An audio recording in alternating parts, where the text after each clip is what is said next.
देवारा मांगेला सखी चोलिया के समान। देवारा मांगेला सखी चोलिया के समान। गवाना करा के सहिया हमार गईले कमाए दोहा कतार। देवारा मांगेला सखी चोलिया के समान। देवारा मांगेला सखी चोलिया के समान।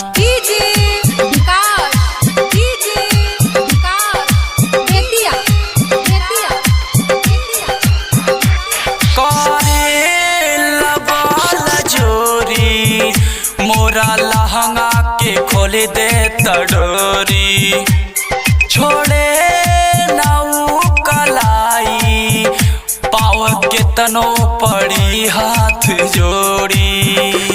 माने न बात मोर करेला बंद डोर लेवे चाहे खोल के दुकान चोलिया के समान। देवारा मांगेला सखी चोलिया के समान।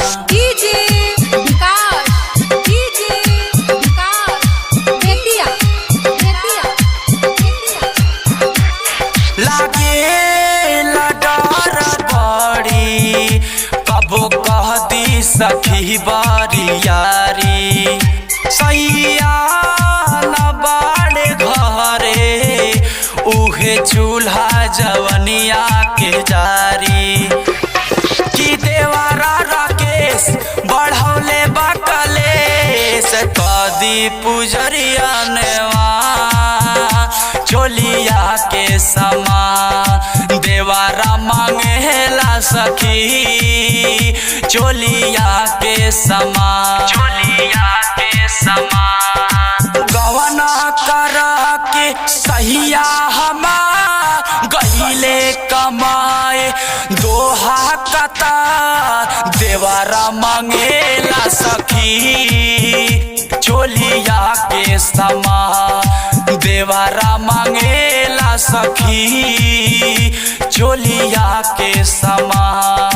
गवना करा के सहिया हमार गईले कमाए दोहा कतार। देवारा मांगेला सखी चोलिया के समान। देवारा मांगेला सखी चोलिया के समान।